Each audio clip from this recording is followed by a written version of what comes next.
Ladies and gentlemen, here at the second edition of the Retail Jeweler World Dubai Forum, we are here for the headline panel. It's absolutely amazing for all of us to know the future of tomorrow, to know what we've all experienced in this 1 year. For a change, the entire world experienced uniqueness. We all had our own insights about life, about ourselves, our business endeavors, and how to excel and go ahead and win hearts across the world in the jewelry industry. Ladies and gentlemen, our next session is on Agile leadership. Strategic shift in business for managing risks, survival and success, and the future of jewelry business in UAE and the Middle East post the pandemic. And before I invite the gentleman who's going to moderate the session, I'm going to take this wondrous opportunity of truly thanking Dhamani Jewels for the lovely jewelry that I'm adorning. I feel like a princess, like a queen. So thank you so much to Dhamani Jewels. Ladies and gentlemen, please put your hands together and kindly join me in inviting our Group CEO of Dhamani Jewels, Mr. Amit Dhamani. I'm going to request you to kindly moderate the session. Let's continue the applauses as we invite the President and CEO of Fura Gems, Mr. Dev Shetty. A wholehearty welcome to you, dear sir. Let's also invite the CEO of Jawhara Jewellery, Mr. Tawhid Abdulla. Wholehearty welcome to you, sir. Good evening to the Director of Siroya Jewelers, Mr. Chandraprakash Siroya. Assalamu alaikum to you, sir. Thank you so much for your humble presence. Ladies and gentlemen, please continue those applauses as we invite Mr. KP Abdul Salam, the Vice Chairman of Malabar Gold and Diamonds. Good evening to you, dear sir. The Managing Director of Liali Jewellery, Mr. Anuraag Sinha, please. Thank you. And please continue and put your hands together in welcoming our Group General Manager of Mouawad, Mr. Antoine Masse. Very good evening to you, dear sir. So this is what you're truly waiting for, to know about now, this moment, the past year, and the future of tomorrow. May we please request Mr. Amit Dhamani to take over. Thank you, Mr. Amit.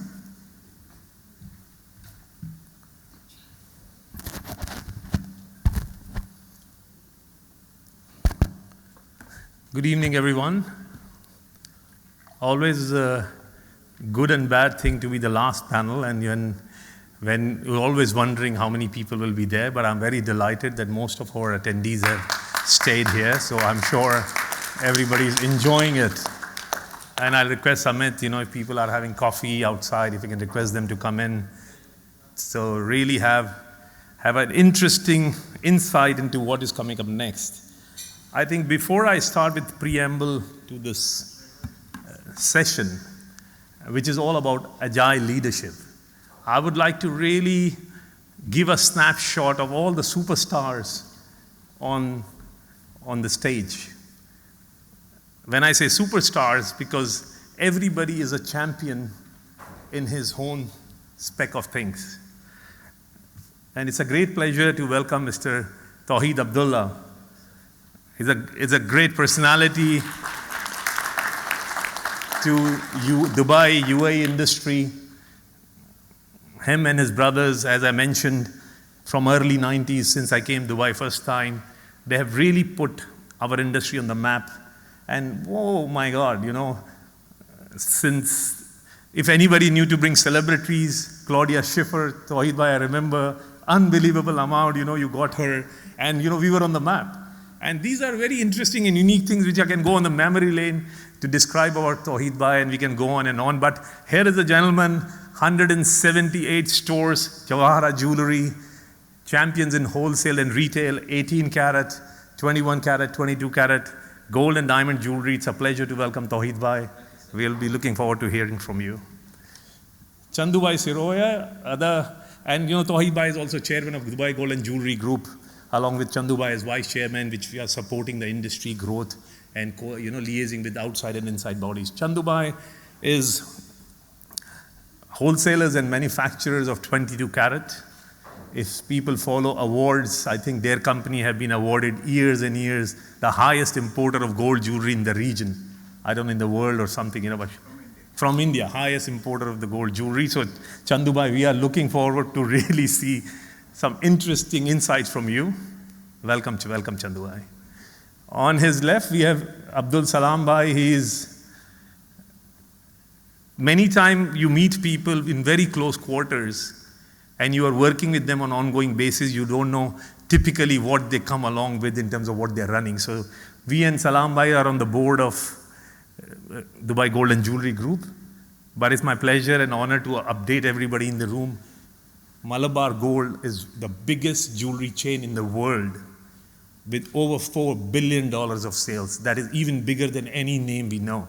And it's an honor and pleasure to know such a humble and a great team with more than 200 stores, superstars in 22 carat retail and diamond jewelry. It's a pleasure to welcome you, Salam Bhai. Thank you. On his left, we have Antoine. And I feel always delighted when outsiders, sorry to use that word, join the industry. So here is this guy running Nespresso. And Nespresso is selling coffee everywhere. And 3 years ago, he got headhunted by Mouawad co-guardians. That's the way the family is called. They headhunt him from selling Nespresso. And people like us who are sitting outside, we are also in fine jewelry, and we see, what these guys are doing. They're bringing a Nespresso guy to run their company, 11 countries. But here we see Antoine after 3 years and getting the best award for the most agile leadership, running 11 countries without even moving out of Dubai. That's really a pleasure to know him as a gentleman, professional, group journal manager of Mouawad Group, running their businesses and reporting to family directly. That's an interesting angle. Welcome, Antoine. We look forward to hearing from you.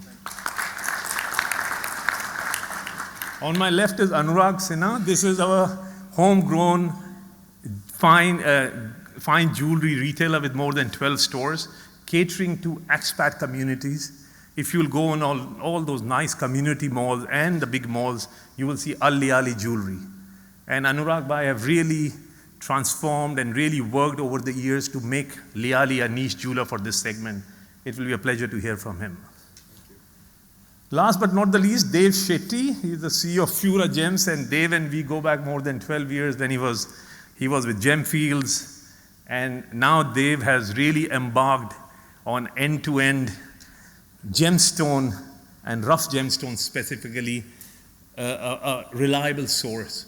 With venturing in Colombian emeralds, one area which always we thought is untouchable, how outsiders can go in Colombian emerald rough. Recently, the first auction was conducted, and I think it was successful.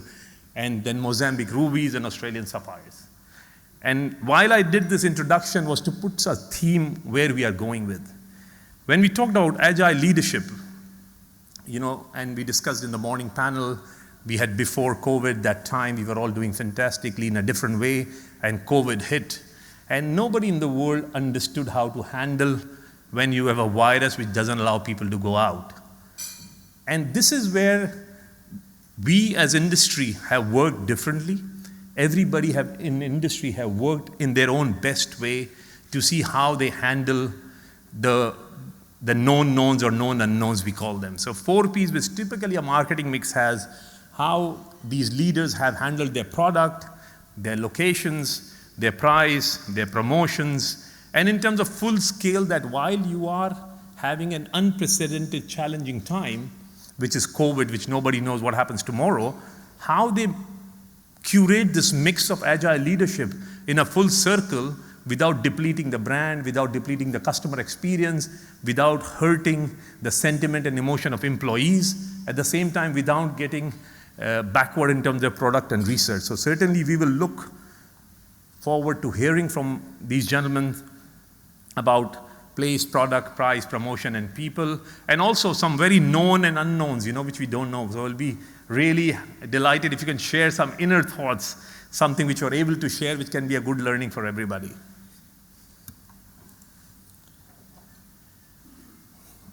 So going,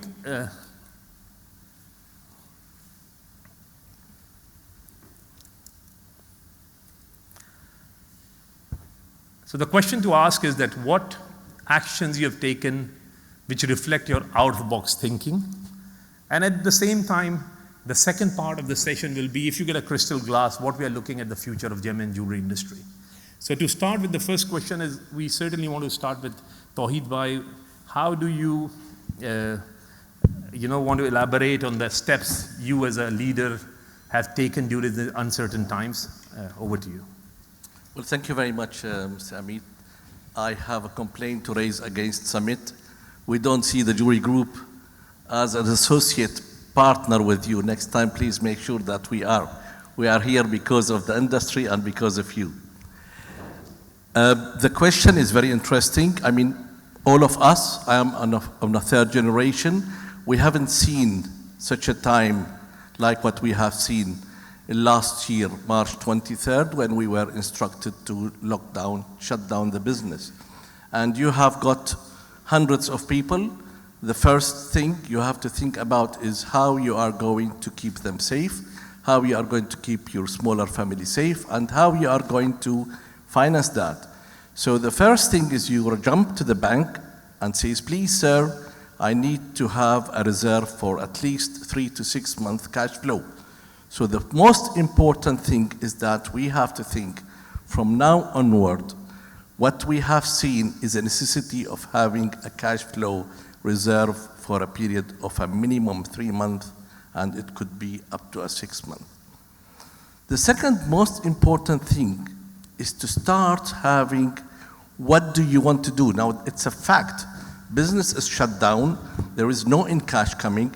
You have to take care of your people. You have to, and with my management, we decided that we have to make immediately an emergency management, which we received calls from everybody, and appointing somebody how to take logistic, appointing somebody how to do the insurance call, how to accommodate. So you have to start making pockets how to run the business. And comes the most important thing is how to actually, you have received the shock, and then you have to deal with it.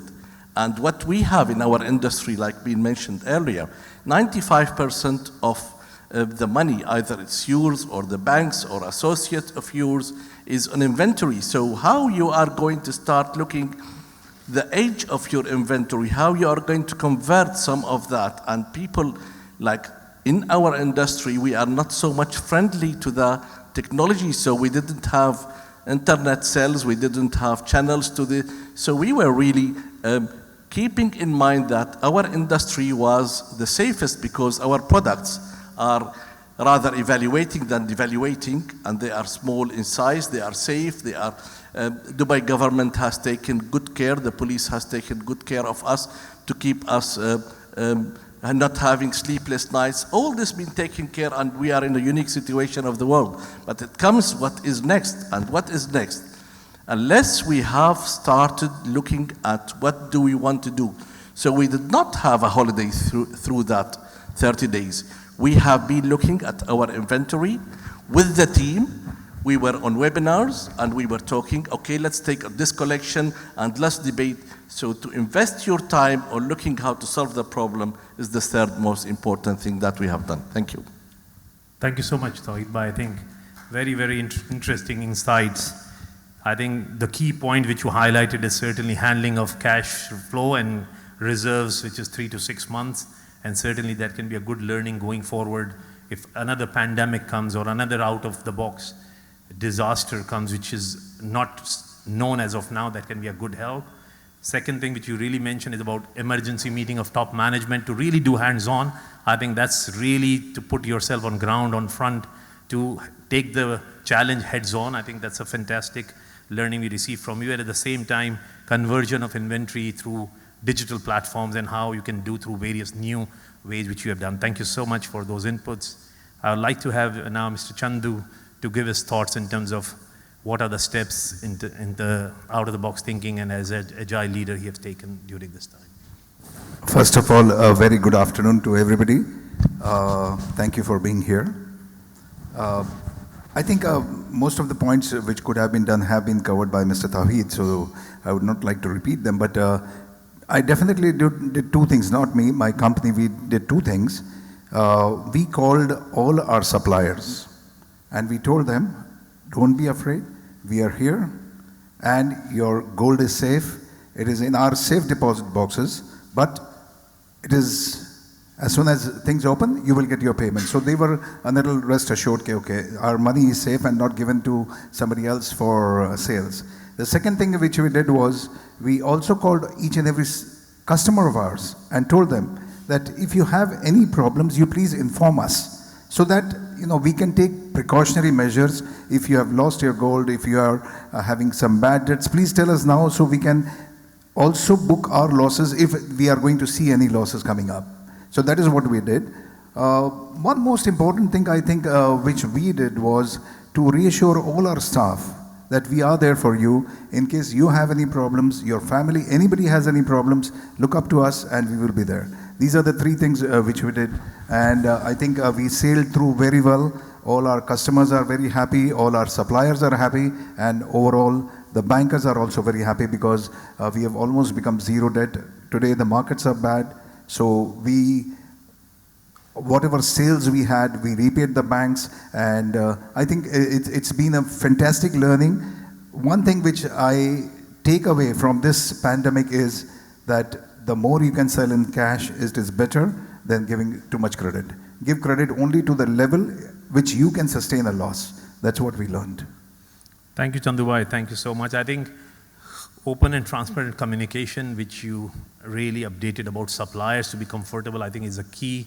And irrespective of pandemic, I think that's a very good practice to really have suppliers at comfort with regular communication so they are at ease, even the business is highs or low.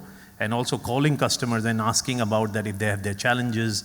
And that's a very, very open-ended question because suppliers always will wonder if I'll call the customer, he will make me problems and not pay me the money. But I think if you're picking up and calling them, I think 80%, 90% customers will appreciate it.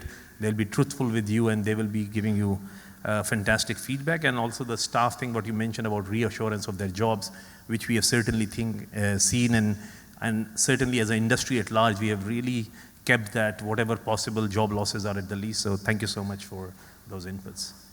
Salam bhai, I remember during COVID lockdown days, we were all on Zoom and we were having these N number of webinars going on, and I was on 2 or 3 webinars moderating or being panelist and all that. But one webinar which you did in terms of you really pointed out the steps what you guys have taken was amazing, and I think that was in early part of lockdown, which really many people called us and said, what a guy, the way he has shared the points which they are taken as a group. So I'd like to hear from you some key points on that and forward, which we can learn from or adapt. Good afternoon, everybody. Like Mr. Tawhid and Mr. Chandraprakash explained, we also had everybody had a bad time during the COVID beginning. We all were not sure what to do next. I remember that the same webinar which we have attended, which was one of the first webinars happened. In that, I myself said that the steps what we have to take, the immediate step part to take care of our employees. We have around 2,500 employees working here, and their health had to be taken care of, which we took care. And many of them were in a very confused state, what to do. They want to go back. Most of them are bachelors here and all those things. So we did the arrangement to make them comfortable. We chartered some flights back to India and took them back to India, their home cities in different parts of India. And the reason was we wanted to make them comfortable first. And we assured them that we will be calling back whenever the situation becomes normal, and we taken care of their requirements back home. That was the first thing we took as an initiative. The second thing was that, which I explained that, Mr. Tawhid also explained that managing the cash flows and the running of the show. Even though the shops are all closed, there is no cash inflows. We wanted to make sure that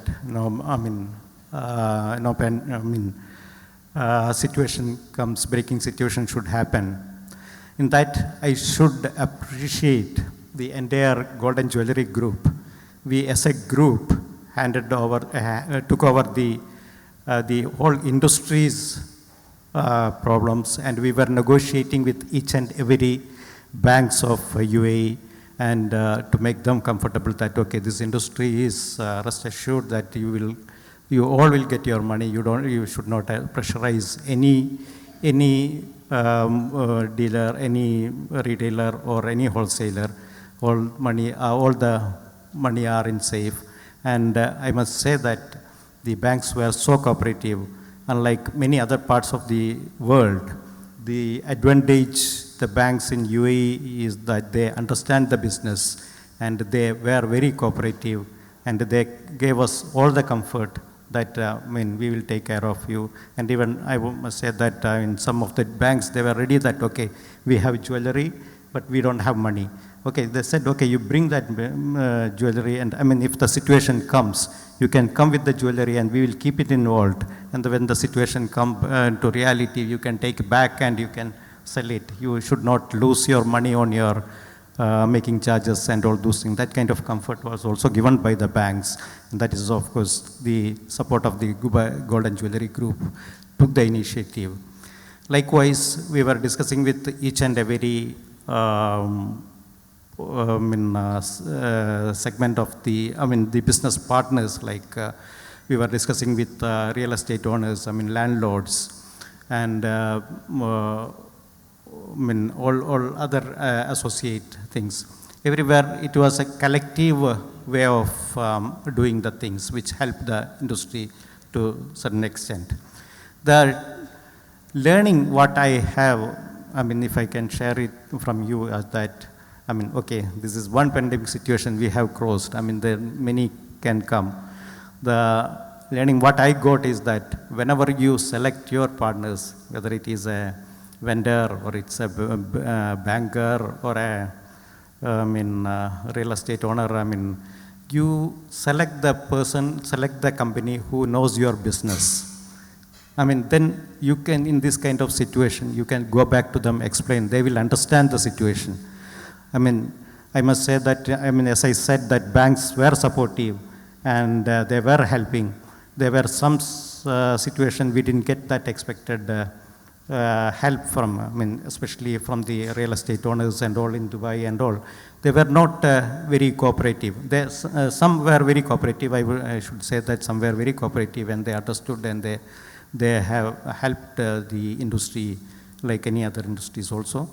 But many were not understanding the situation, and that made to certain people the situation worse. So that is one learning, I should say, that when the good times comes, you select the good partners. That is one thing I have to mention. Thank you, Salam Bhai. I think it's interesting learnings, that certainly managing the cash flow to run the show, that has come up again and again. And like Mr. Chandu also pointed out, maybe the size of business can go small, but if you're less on credit, more on cash, maybe worldwide industries is following this. I think we can see that big time happening, and Colin is here. I think Indian industry have really showed that transformation of business from credit to cash can happen with shorter cycle, which is actually biggest success story of India also. That's a great point you mentioned. And the point about Golden Jewellery Group making collectively joint efforts and representations to the bank, to the government, health authorities, and landlords was very helpful. And one learning to take is if the people from other part of the world, how they can make their own trade bodies stronger, who can have unified voice. At the same time, we understand real challenges and real problem when it arises. Business partners who have to be strategically knowing your business, I think is a very valid point you said.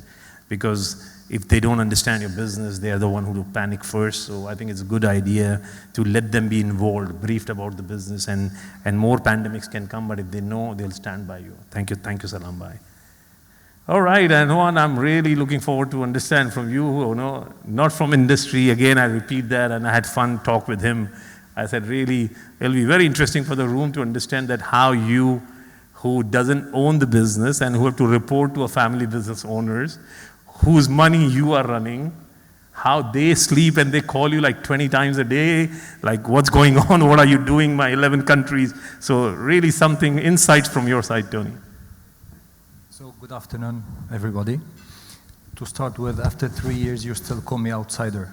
Next year, will I be insider? He's already insider. He's already insider. He has a piece of a 370 carat with 54 carat vivid yellow, which is biggest in the world. I know the price of that piece. I'll be happy when he sell it, because when he sells it, I get more confidence that we also can sell those kind of pieces. So, certainly you're insider already. We'll share it privately whenever needed. Yeah. To start with, actually, I think the pandemic opened all of our eyes on, I believe that whatever the three gentlemen said was totally true. The first thing was to make sure cash is available. The second thing, make sure the team is fine and resting assured that the company is taking care of them. The third thing is that suppliers or clients are happy at all times. Then, how am I managing? So, funny enough to reply, I think we are running 5 time zones, right? The team is behind you, actually, that's why. So we are running 5 time zones. My emails start at 6 o'clock a.m. Dubai time, and practically, if I keep on reading till 2 a.m., they will keep on flowing, because the co-guardians are in 3 time zones as the team. The main thing, I think, what the pandemic made us see is what is the future, not now. The pandemic hopefully should finish in like maybe 2 years from now. What will happen in the future? What is happening to our clients? What is happening to our future clients? I'm 46 years old. When like 30 years ago, this was a dream. Who would have thought, it was in cartoons and in science fiction movies. Who would have been holding a tablet and you have the whole world in your tablet? Like my son, he's 10, whatever we say, he's, Papa, I will Google it, don't bother. My son says, why should I go to school if I can Google things now? So, who are our future clients? Being agile. Being agile is not only managing your cash and managing your teams. Being agile is making sure that the cash will keep on coming. How will it keep on coming? We should think about ways to make sure the future generations are still interested in jewelry. In Saudi Arabia, our boutiques are like an average 650 meters square. Now, clients, they come in the boutique and they say, do you have this item? We say, yeah, it's at the end of the boutique. They say, can you bring it? They don't feel like walking.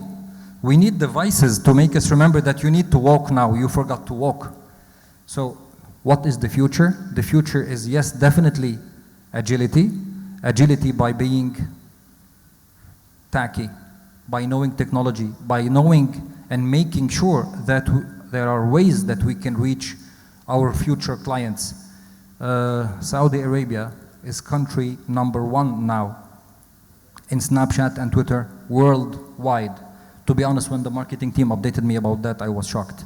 Another thing that we was just joking about, and this is a bright future to all of us. Yesterday, 6 April, Forbes said that a new billionaire every 17 hours.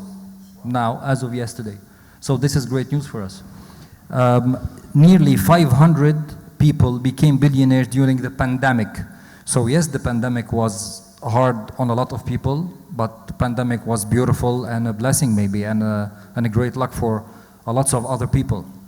So again, for us, and hopefully I will stay in this job for as long as I can, jewelry should keep on being a need of beauty, should keep on being something not only for weddings. Like now, women empowerment, lots of ladies are taking very high positions, lots of ladies are making tremendous amounts of money.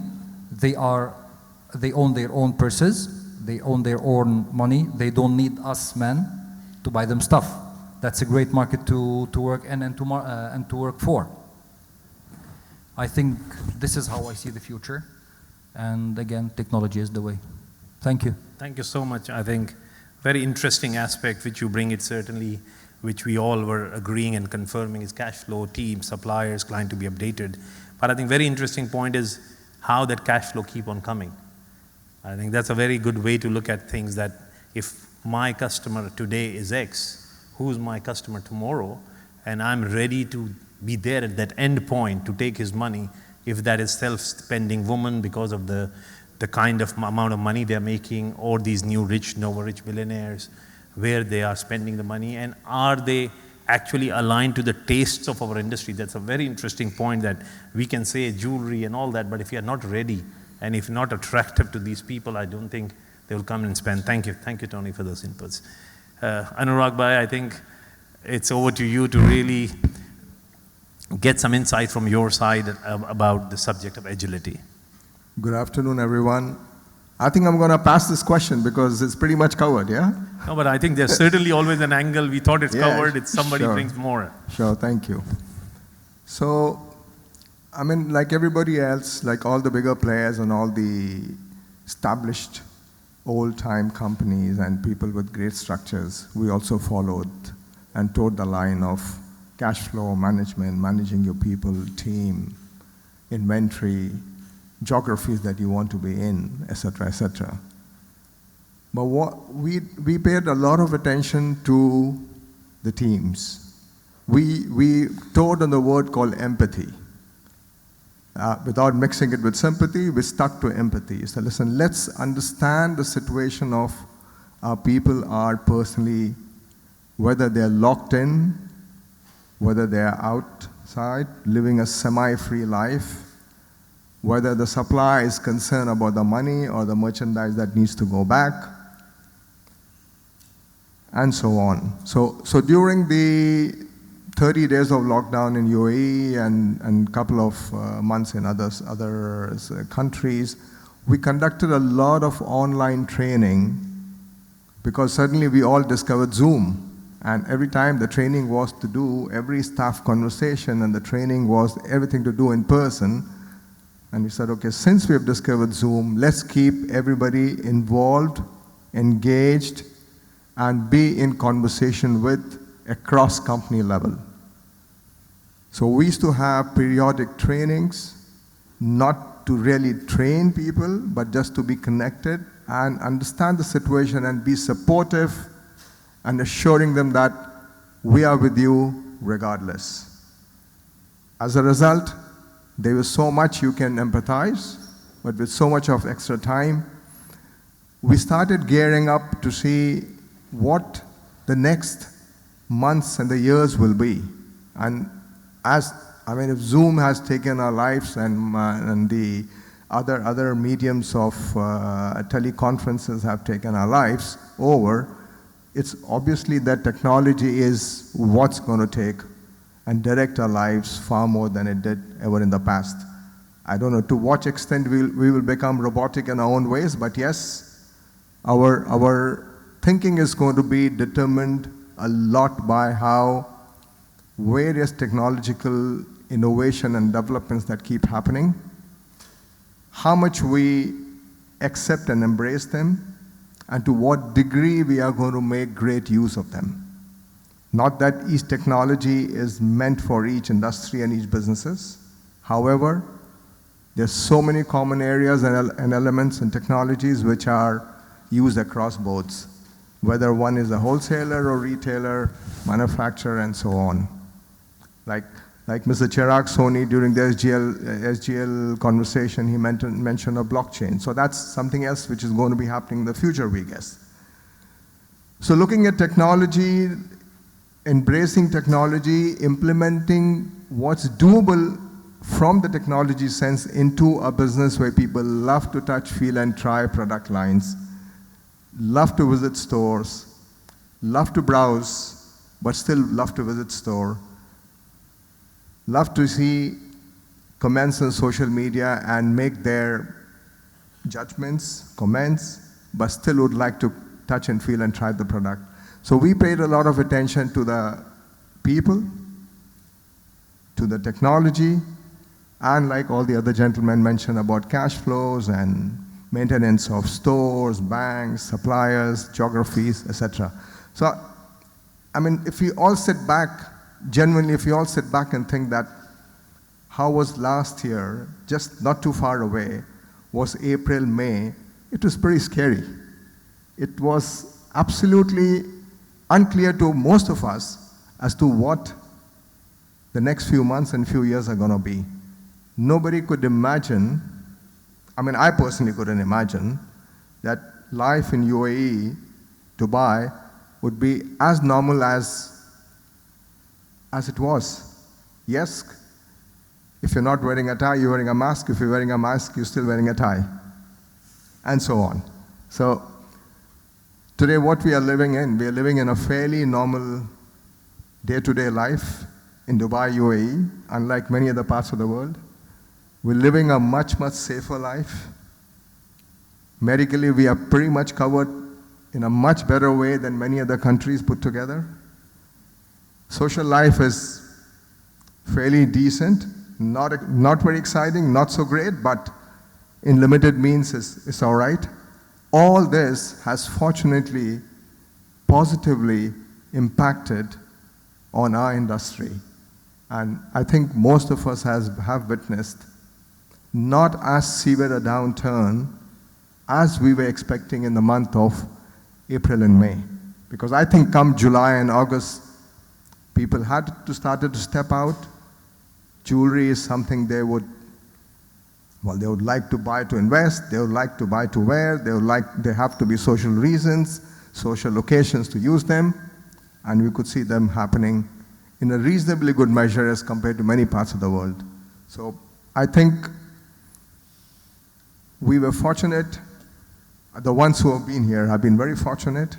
The ones who had most of the businesses here have been very fortunate and be able to manage things and sail from those terrible times, those 1, 2, 3 months where everything was absolutely very uncertain. Thank you. Thank you, Anuraag. I think it's a very interesting angle other than the other aspect that you mentioned about online training, and also most important, your constant Zoom connected with people on ground, to embracing about the position, what's going on. Empathy is a very key word, which I think getting more and more traction in reality, that if we are not able to put ourselves in the shoes of others when the time of crisis, I think then they will not be there to help and support us when we need them. So I think that's a fantastic learning, and also what future looks like. Keeping a daily, weekly, monthly topics can be very interesting. Also what you mentioned about adaptation of technology. Technology is available for all, but what you put best use of it is, I think, all about. And on this point, I just want to elaborate and really thank the Agile leadership of the country, the highnesses, which have really, if you look back, and I remember the kind of mindset was going in their minds when the country is going through a lockdown, and they were there to look for health and safety for all their citizens and residents and everybody who's in this country. At the same time, keeping their mind open that economies move, that they are protected with health, and at the same time with businesses. So where we see today, and I certainly want a big round of applause for Agile leadership of this country, where they put us. I think now we have Dave, and Dave, that's very interesting because all the people on the dais, they are more front-ended, customer focused. You coming from the mining background and trying to have the products which are sold to pipeline, which will still take time to produce and manufacture and to go in pieces to sell. How you handle this time, and what are your thoughts on that? Good afternoon. Very interesting. I was just listening to all the panel members, and Antonio, one more support. I'm also odd man out here. Yes. so don't worry. You've got one more. He's 12 years. We think he's inside. No. He's mentioning that. We didn't even think about it. He mentioned it. No, I'm supporting Antonio, so don't worry if he's feeling that. But we also had our fair bit of challenges. I was listening to Anuraag. He was saying 30 days of shutdown here. We had 6 months shutdown in Colombia. Mozambican operation was shut down for 4 months. Australia, we could not even fly there. We also had a fair bit of challenges, but the one thing that we focused the most valuable asset was our people. We really took care of our people, zero termination. We did not reduce even a single dollar salary. We paid them all throughout the lockdown. I just came back from Colombia, 4 weeks I was in Colombia at the mine, and my people are so motivated. They were so thankful for the way we supported them. We were with them. We also supported the family all along. So the good learning that we really felt was to value our people. And the real test of the business comes that when there is a difficult time, the leaders has to stand up to their employees. And that is what we did. And I was quite pleased, when you go down in the mine, obviously you work in a very difficult condition. And when people come to you and they say thank you, we said we didn't do any, we didn't do any favor. It was a right, it was a job, and it was their right to get paid. And especially, this is like once in a decade, like this event of pandemic that took place. So there was a good sense of feeling, but at the same time, it was very important, like all our 1,000 employees were well taken care of. So that's the first thing we did. The second thing, I was just hearing, I came a little bit late in the afternoon today, but I was seeing the business have gone back. They are talking about ROI, they are talking about GMROI. I heard a new term today, which is a great thing. But as a mining company, we focus a lot on a very important word called stability. And we also planned on contingency, because as the world is coming back and people are talking about we are coming back, the growth is taking place, it's very important to remember that the world is going to take a little bit more time to stabilize. So when the world is going to take a bit more time to stabilize, always plan for contingencies. So we have always built a contingency plan in case, I don't know, I lost the number, 3rd lockdown, 4th lockdown, or 5th lockdown takes place. What are we going to do? I think we need to be ready for those lockdowns. Very important. And that contingency plan we have built in. So as we look for the growth, I think we have tweaked the word in our mining business. Instead of growth, we are talking about stability. 2021 is all about stability. Once you're stabilized, then talk about growth. Growth can follow. I think there is no rush. And I really see this sector has, the gem and jewelry sector has got a bright future. People who were spending money in travel now are spending money in gem and jewelry, which is a good shift. And you're really seeing the shift. It's very difficult to put a value to that shift, but that's the real shift that is taking place. But if you stabilize the business and you follow the current trend, I think things will take care by itself. It's very important that we do that. The new evolution of technology, I think we also have embraced technology in our business, in the mining business. We are adding a lot of aspect of technology, to stabilize, to get the business, more efficient than what it was, which is what we are also doing. And the evolution of the technology is going to be the future. There is no doubt. I think we are also seeing in mining. I think the gentlemen here also have spoken about the technology. So technology, I think we should not ignore the shift of the millennials, and I think Antonio rightly said, people are going with the iPad and saying, I want this, I want that, and that aspect of the business is also very important. So third element that we have focused is technology. So these are the 3 important silos that we have taken care as a mining company, and as I said, we are the odd man out, the only gemstone mining company in UAE, puts us into a lot of pressure also, so we are leading the way. But as we go through stabilizing the business, we see a fantastic opportunity in the sector. Thank you, Dev. And I think very, very interesting to know, we were all talking about shutdown of 1 or 2 months, and you have to handle a 6-month shutdown, and very appreciative of the empathetic approach you've taken towards your people with no termination and full support throughout. Interestingly, I think stability is a key, and you are absolutely right, and I think Colin, we can agree on that India certainly felt that we are out of the woods, and I think people got a little lax, and they were not so much caring about the distancing or whatever was the reason.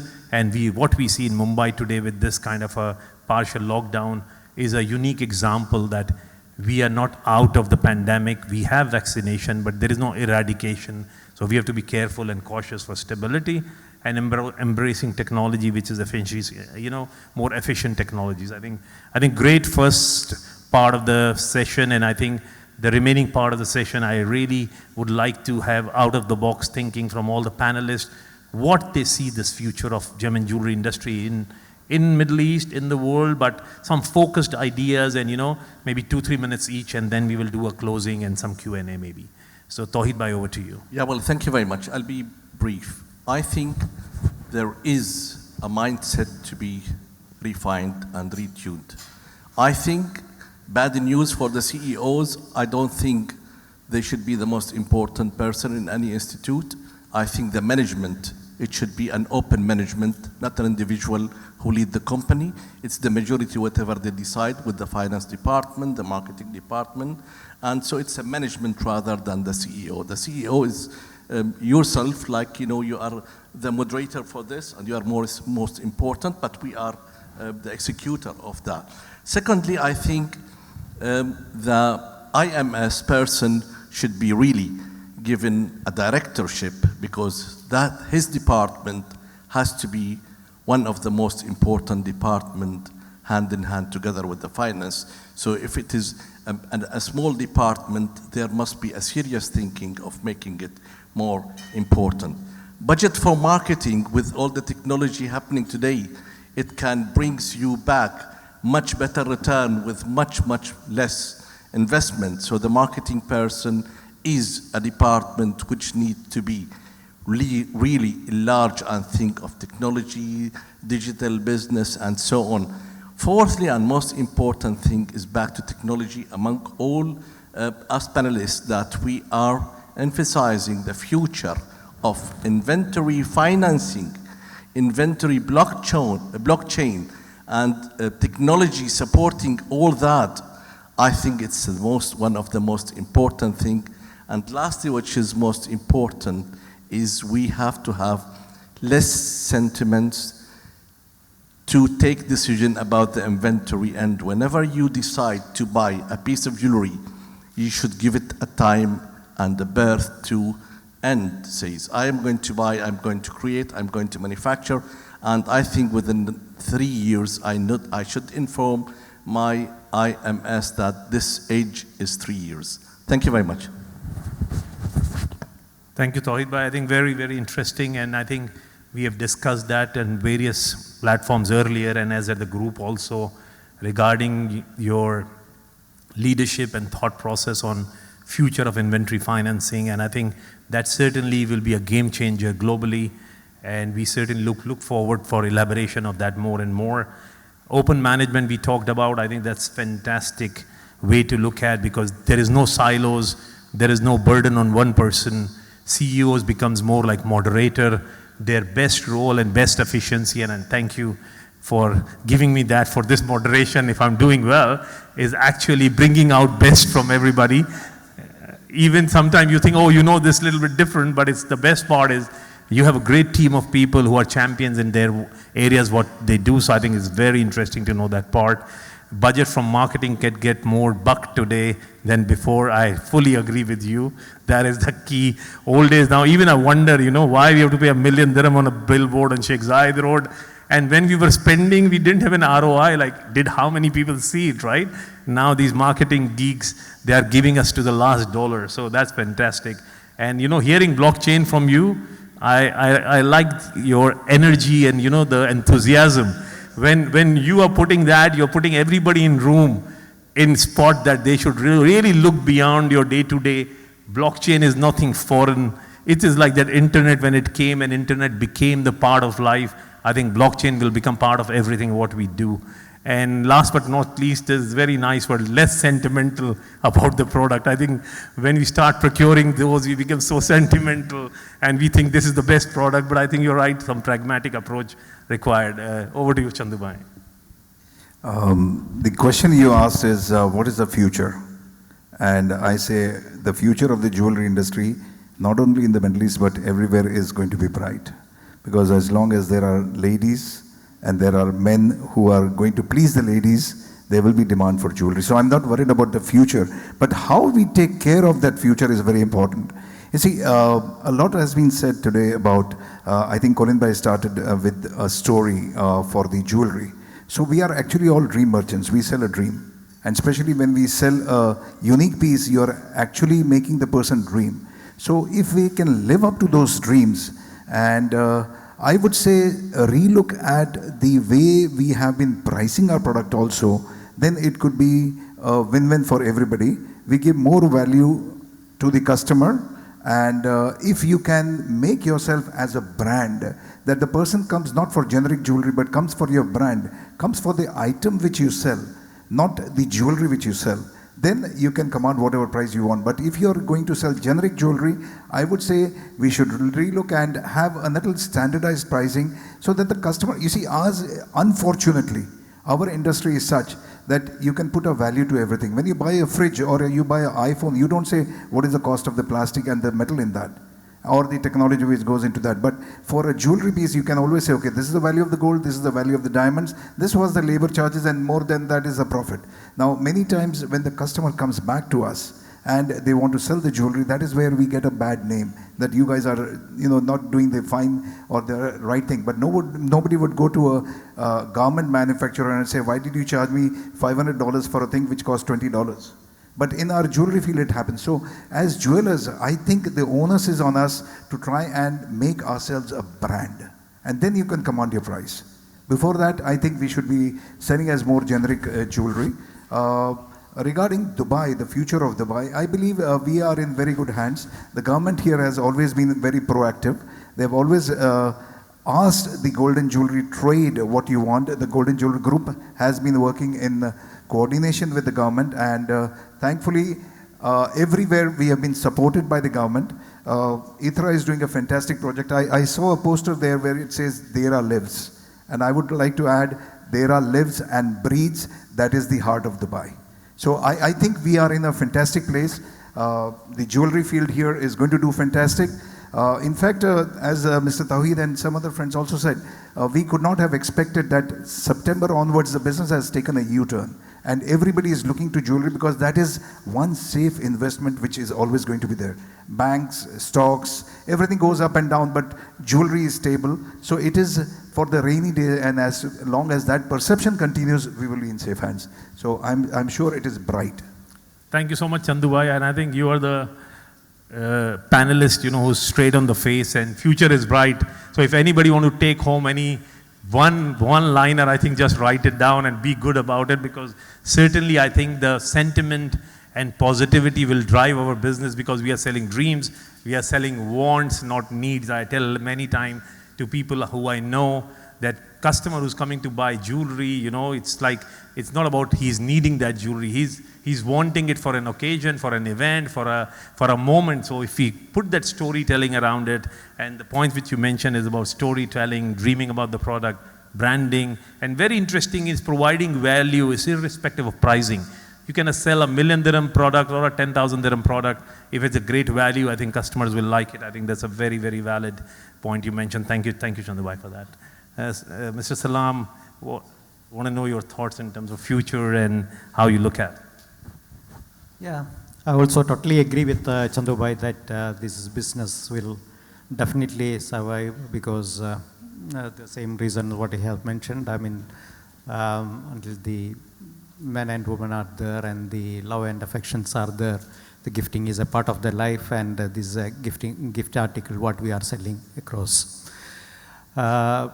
More than that, it is that this is an industry which survived many things. I mean, even this pandemic situation, this is one industry which survived the best. I mean, we can say which overcome the situation very soon, and which came to a near normalcy very soon. And that definitely have a good future. And on the how we survive that, and I'll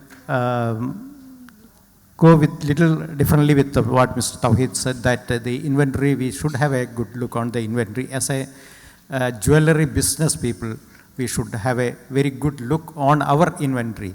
We have to think about what we are stocking is all required stock. We have the habit of, okay, we have the money and it is an asset, it is a value appreciating asset, so we will keep the stock as much as we want. That situation is changing because the customers buying habits are changing. How they are looking, the products are different now. So accordingly, we have to change the product according to their taste and the need of the customers every time. For which, sitting on a huge inventory always and keeping that style, we will have to change as a jeweler. That's one thing. The other thing is that the pandemic has shown the world the way of buying in different ways. Now, everybody explained about technology and all those things. So, e-commerce will become more important in this industry also. It is already taken over many industries, but not to that extent in jewelry industry. But again, this is an industry which will take to some extent by e-commerce itself. We as a company, we are moving towards an omni-channel kind of marketing that's what we are planning after the pandemic situations. Of course, the shops will remain and the retailing will remain as it is, but there will be a combination of e-commerce and the traditional buying situation also. So we will have to change according to the buying patterns and the customer changes. But we will survive definitely. Thank you, Salam Bhai. I think the point what you mentioned, our industry have survived many crises and really from long time. I want to share a personal anecdote. When I started my career in Thailand, when I was 17 years old, and my father took me around the world and showed his all clients and everything. And one subject he said, if you go back in the history of humanity, 3,000 years ago, Egyptian pyramids, when people were dying, they were putting jewelry in the coffins to be able to get to heaven. So on a fact that I know that there is 3,000 years ago, this industry prevailed, I don't think it's going away in next 50 years. So you can choose any industry you want, but I feel certainly this industry will be there. And I took that wise advice for him and his guidance, and I'm sitting here today. So I really get very emotional when I hear about this, but really we have, as industry, have survived.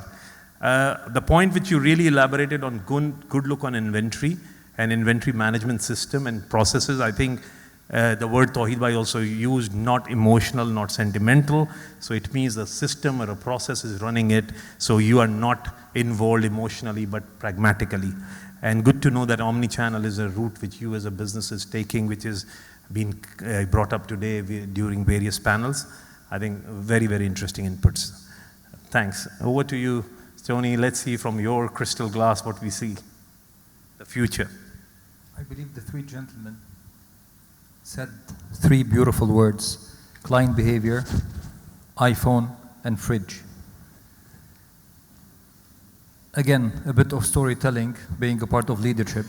When I was little, and I think we all remember, the fridge of grandma, that was the same fridge that survived more than 50 years.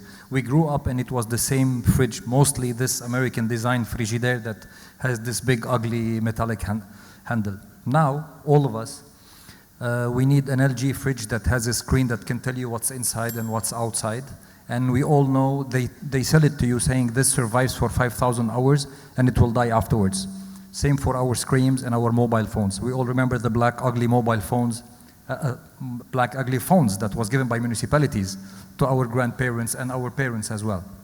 However, again, going back to this piece of technology, this will survive a maximum of 3 years and then forget about it. So, going back to you, sir, was saying client behavior.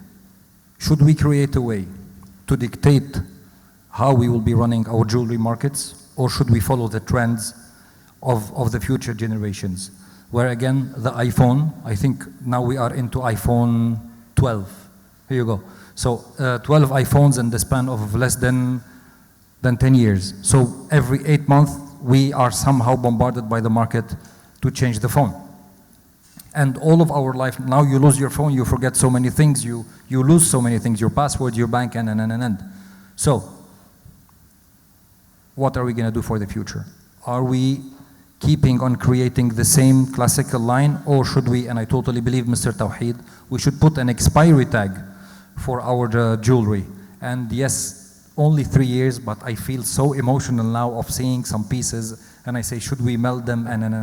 But yes, we should melt them. We should revamp our own future. We should not wait for the clients to tell us what they want. We have a beautiful item that is more than 1 million years ago, and yes, I totally agree with the Pharaoh story of your father, sir. And the future is bright, and we just said 500 new billionaires. What to do more? Thank you, guys.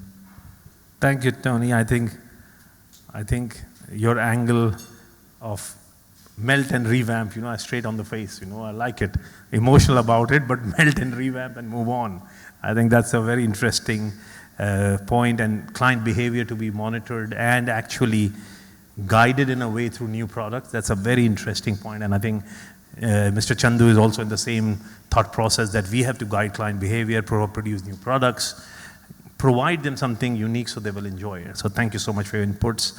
Let's hear from Anuraag, and then we'll close with Dave.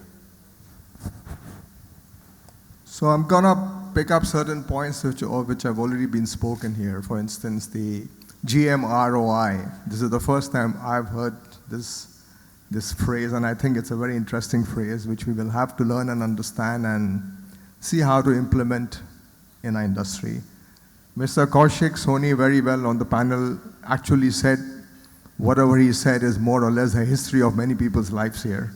Buying the jewelry because we love it and not able to sell it, not able to melt it.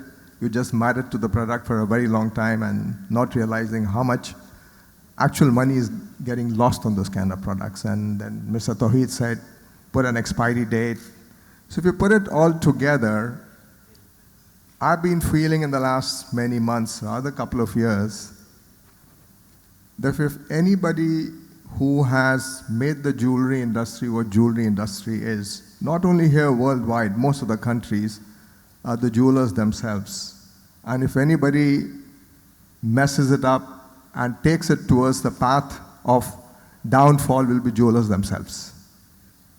Because every business, regardless of what business you are in, what business you're passionate about,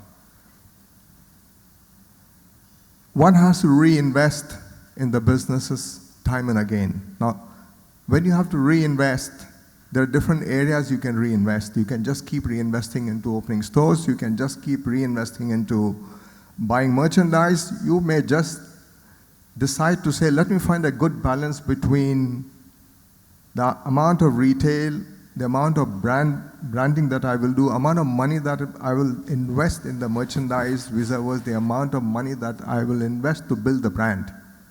I've got the best ring. Nobody knows. Nobody's going to come to buy it.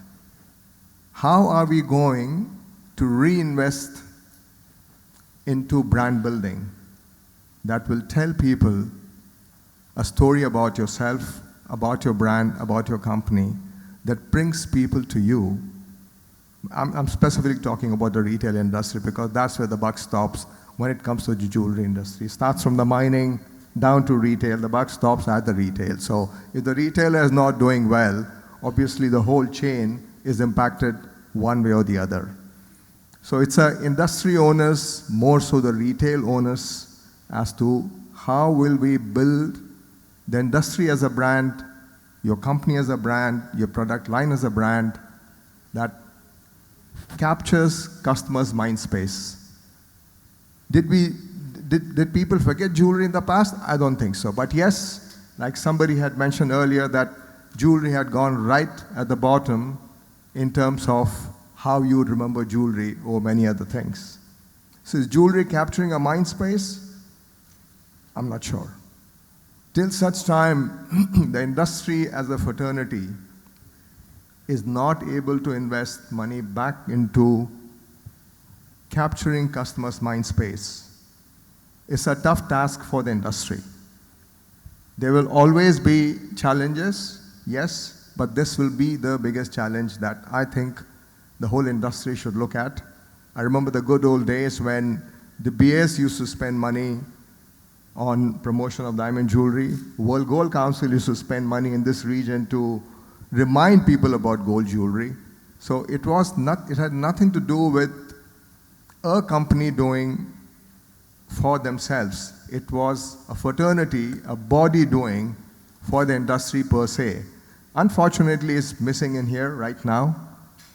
However, there are bigger brands, bigger companies, large companies who are doing it for themselves. And I'm a very, very firm believer that in any industry, if the large players do well, automatically the positivity will trickle down to the smallest.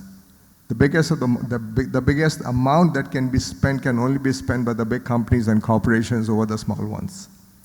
But this puts the jewelry back on people's minds, in people's mind space, in remembrance, and hence it helps. So my concern for myself, for our business, and for the industry is how will we, as an industry, capture customers' mind space.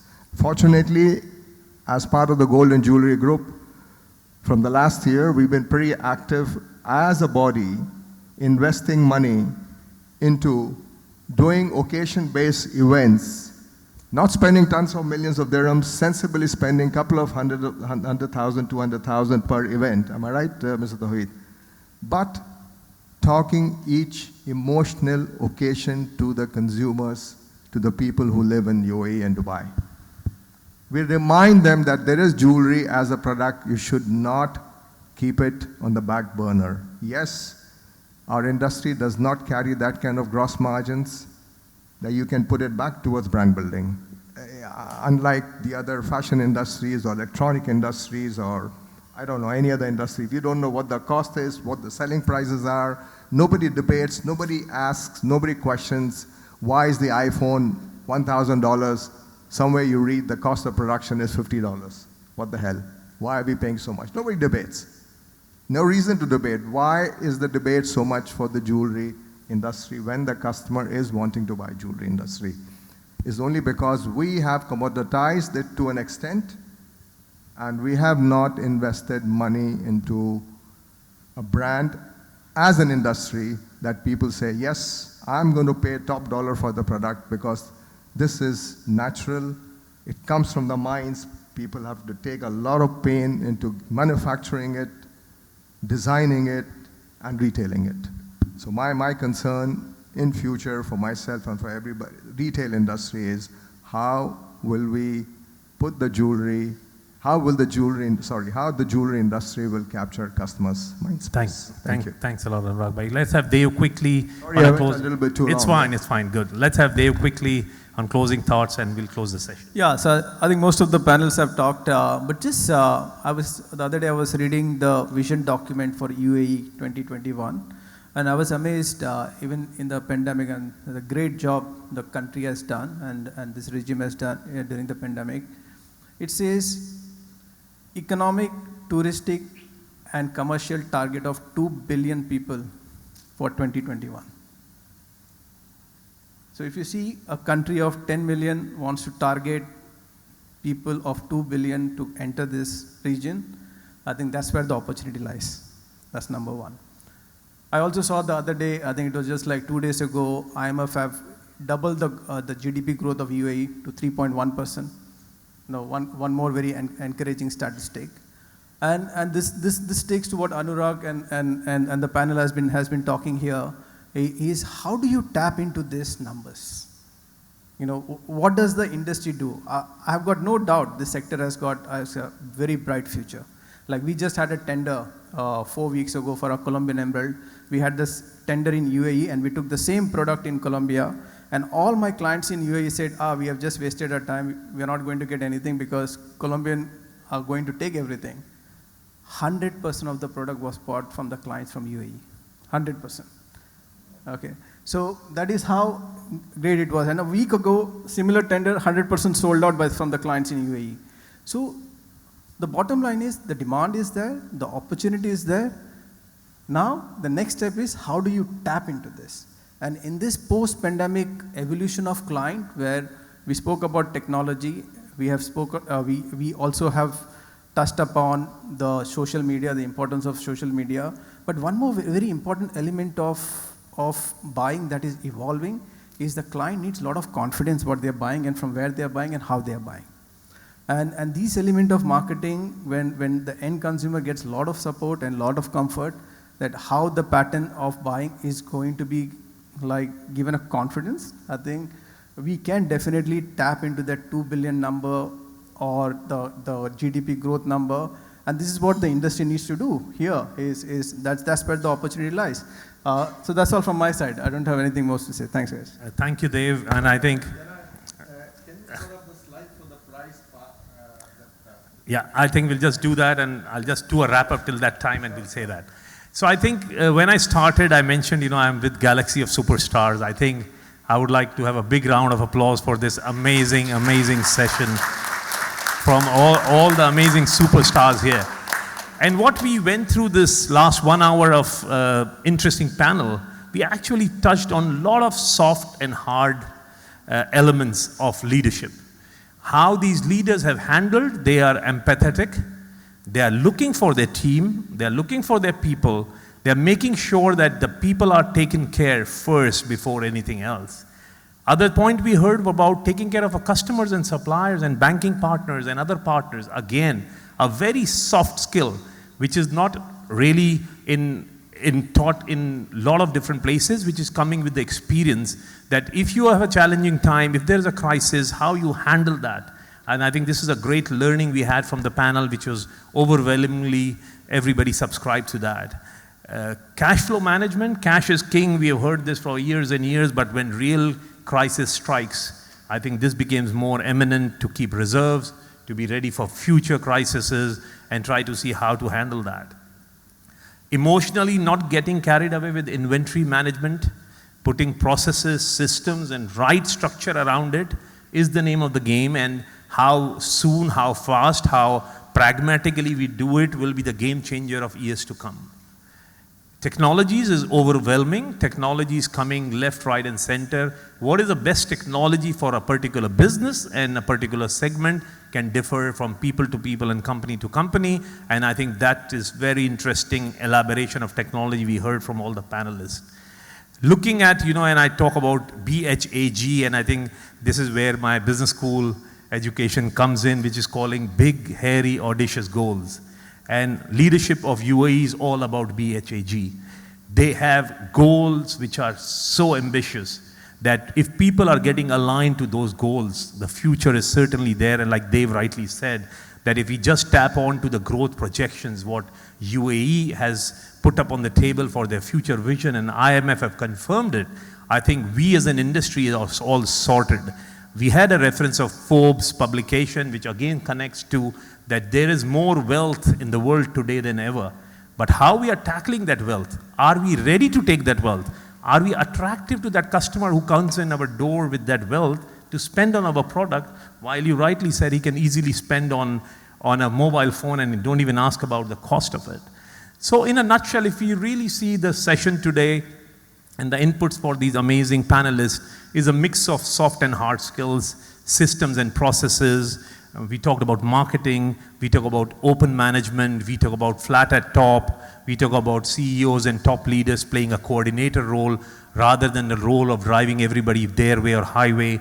So this is very interesting, which I think we should not let a crisis go to waste. That's what we hear in all the management books. This crisis where we sit today, exactly 1 year after the first lockdown, we were uncertain, we were not sure. Earlier panel talked about the diamond and gold prices are stable. And certainly if we look at all those learnings and try to apply it to our businesses in whatever way, and I am also a believer today, it's not about big eating the small, it is about fast eating the slow. So for me as business and as family, we follow this mantra. Is not about we should be afraid or worried about big companies. Even small and agile companies today can challenge the global leaders, and that's what we are seeing in many other industry. Our industry is an open platform. We are open to new age, young startups, people who are coming from different ideas. We talked about different collaboration, and certainly we are very happy and delighted the way the day have passed, and we would like to have a big round of applause for Summit, Soma, and Retail Jeweler team to make it happen in Dubai.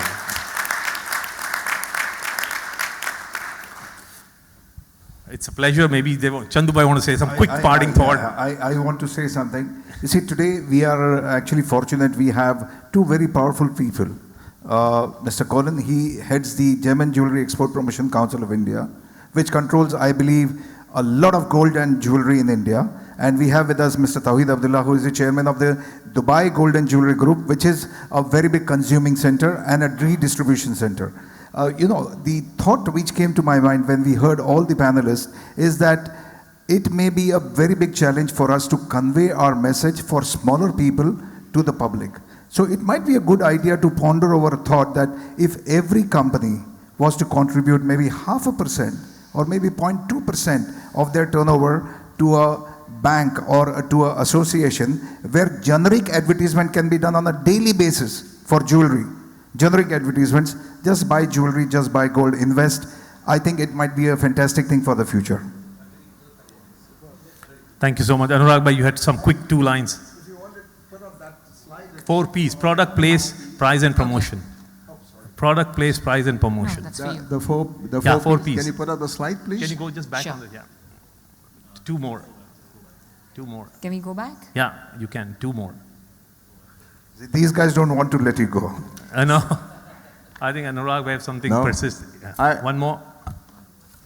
Yes. I would love if the word passion also comes into this. All right, okay. Jewelry there's a lot of passion for people in jewelry to be in jewelry because it is considered to be an industry of high risk and low return. Passion is what is driving us. Fantastic. Thank you. Wonderful. Thank you so much. Thank you. Thank you. So we have the 6 P's. Well, ladies and gentlemen, I'm going to truly thank all the gentlemen on the dais for such an invigorating discussion. Maybe please give them a loud round of applause, everyone in the room. Ladies and gentlemen, I'm going to request you to kindly gather for a group photo of Summit. Mr. Summit, please. At least for one picture without your mouth. I hope no one's listening. Thank you. Thank you, Shobha. We are feeling your presence already by the presence of Summit Bataya.